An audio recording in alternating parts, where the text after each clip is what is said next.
بسم اللہ الرحمن الرحیم۔ السلام علیکم ناظرین۔ دنیا میں شاید ہی کوئی ایسا شخص ہوگا جس کی زندگی کبھی آزمائش، دکھ یا پریشانی سے نہ گزری ہو۔ ہر انسان کسی نہ کسی فکری سفر میں مبتلا ہے۔ کوئی رزق کی تنگی سے لڑ رہا ہے، کوئی اولاد کے مستقبل کے لیے فکر مند ہے، کوئی بیماری کا سامنا کر رہا ہے تو کوئی قرض کے بوجھ تلے دبا ہوا ہے۔ ان تمام حالات میں ایک لفظ ایسا ہے جو ہر مسلمان کا سب سے بڑا سہارا بنتا ہے، اور وہ ہے استغفر اللہ۔ بہت سے لوگ دن میں سینکڑوں بلکہ ہزاروں مرتبہ زبان سے استغفر اللہ کرتے ہیں، صبح و شام وظائف پڑھتے ہیں اور نماز کے بعد بھی اس تسبیح کو جاری رکھتے ہیں، لیکن اس کے باوجود دل میں ایک سوال اکثر کھٹکتا ہے کہ میری بے چینی کیوں ختم نہیں ہوتی؟ آخر ان حالات میں وہ مثبت تبدیلی کیوں نہیں آتی جس کی امید تھی؟ میرے دل کو وہ حقیقی سکون کیوں نہیں مل رہا جس کی مجھے تلاش ہے؟ ناظرین، یہ سوال آج کسی ایک شخص کا نہیں بلکہ لاکھوں دلوں کی آواز ہے۔ اس بات پر غور کرنا اس لیے ضروری ہے کیونکہ اکثر ہم عبادت تو کر رہے ہوتے ہیں لیکن اپنی زندگی کے ان پہلوؤں پر توجہ نہیں دیتے جو ہماری روحانی اور دنیاوی ترقی کے راستے میں رکاوٹ بنے ہوئے ہیں۔ ہم سمجھتے ہیں کہ صرف چند الفاظ کو دہرا لینا ہی کافی ہے، حالانکہ ہمارا رب صرف الفاظ نہیں بلکہ دلوں کے اخلاص اور نیتوں کی سچائی کو دیکھتا ہے۔ اس بات کو ایک سادہ مثال سے سمجھتے ہیں۔ اگر کوئی مریض دنیا کی مہنگی ترین دوا خرید کر رکھ لے لیکن اسے ڈاکٹر کی ہدایت کے مطابق استعمال نہ کرے تو کیا اسے شفا ملے گی؟ یا اگر کوئی کسان زمین پر بہترین بیج تو ڈال دے لیکن اس مٹی کو پانی نہ دے اور اس کی دیکھ بھال نہ کرے تو کیا وہ فصل کاٹ پائے گا؟ بالکل اسی طرح اگر ہم صرف زبان سے توبہ کریں اور اپنی عملی زندگی کی بنیادی غلطیوں کو نہ سدھاریں تو حالات کا نہ بدلنا حیرت انگیز نہیں ہونا چاہیے۔ کبھی کبھی ہماری پریشانی کا سبب کوئی بیرونی دشمن یا خراب حالات نہیں ہوتے بلکہ وہ خاموش کمزوریاں ہوتی ہیں جو ہمارے اپنے اندر موجود ہوتی ہیں۔ ہم انہیں معمولی سمجھ کر نظر انداز کر دیتے ہیں۔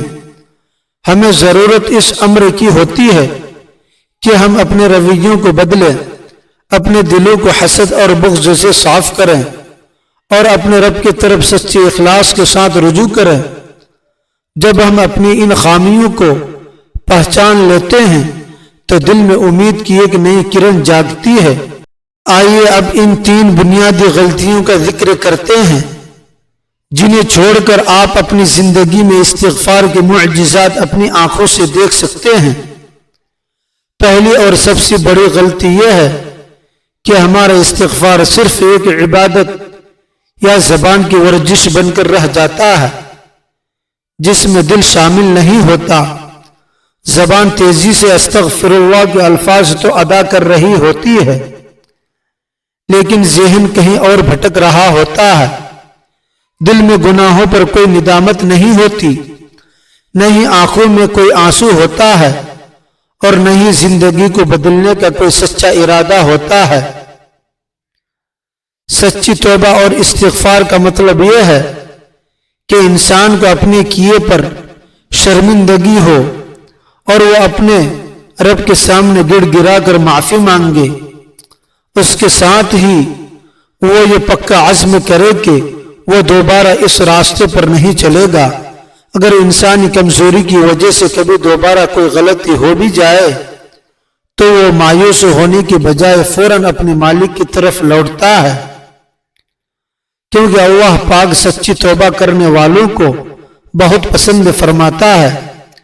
دوسری اہم ترین غلطی یہ ہے کہ لوگ تسبیح تو ہاتھ میں تھام لیتے ہیں لیکن ان کے روزمرہ کے معاملات درست نہیں ہوتے۔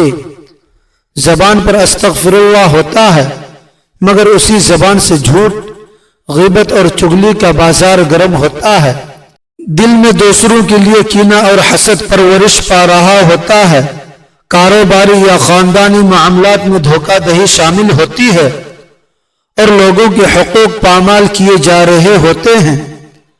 اسلام ہمیں سکھاتا ہے کہ حقوق اللہ کے ساتھ ساتھ حقوق العباد کی ادائیگی بھی فرض ہے۔ اگر کوئی شخص اپنے والدین کو ناراض رکھتا ہے، رشتہ داروں سے تعلق توڑتا ہے اور انسانوں کو تکلیف پہنچاتا ہے تو صرف الفاظ دہرانے سے برکت نہیں آ سکتی۔ بہترین مسلمان وہ ہے جس کے ہاتھ اور زبان سے دوسرے محفوظ رہیں۔ جب اخلاق اچھے ہوتے ہیں تو عبادات کا نور چہرے اور زندگی دونوں پر دکھائی دینے لگتا ہے۔ تیسری غلطی اور جو اکثر لوگ کرتے ہیں وہ ہے بے صبری۔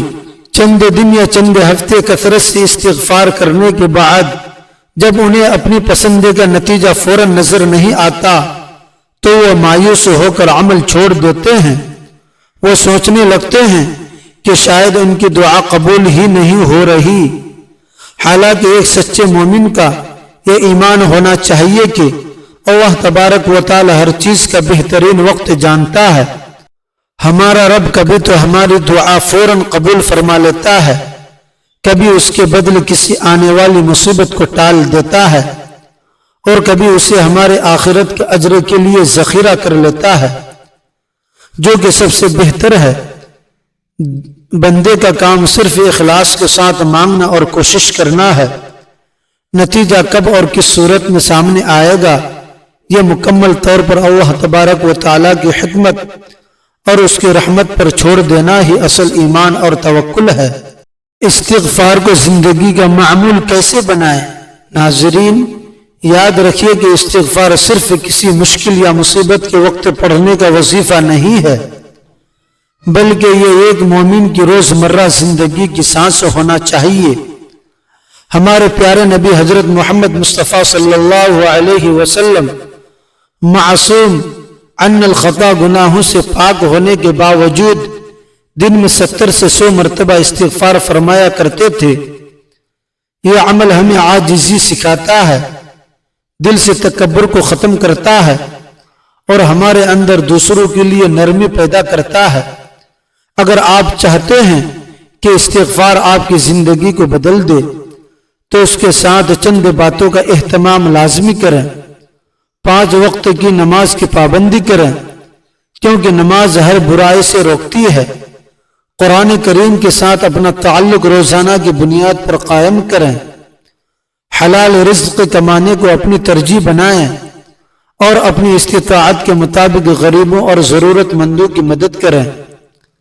سب سے بہترین عبادت یہ ہے کہ ہر رات سونے سے پہلے چند منٹ خاموشی سے بیٹھ کر اپنے پورے دن کا محاسبہ کیجیے۔ یہ سوچئے کہ آج آپ نے کہاں نیکی کی اور کہاں آپ سے کوئی کوتاہی ہوئی۔ اگر کوئی غلطی ہوئی ہو تو بستر پر ہی اللہ سے سچی معافی مانگیں اور اگلے دن ایک بہتر انسان بننے کا پکا ارادہ لے کر سوچئے۔ یہی وہ راستہ ہے جو انسان کو اپنے خالق کے قریب تر کرتا ہے اور اپنے دل کو وہ اطمینان دیتا ہے جسے دنیا کا کوئی پیسہ نہیں خرید سکتا۔ اللہ تعالی ہم سب کو زبان کے ساتھ ساتھ دل سے سچی توبہ کرنے کی توفیق عطا فرمائے، ہمارے اندر کی خامیوں کو دور کرنے کی ہمت دے اور ہماری زندگیوں کو سکون اور برکت سے مالا مال کر دے۔ آمین یا رب العالمین۔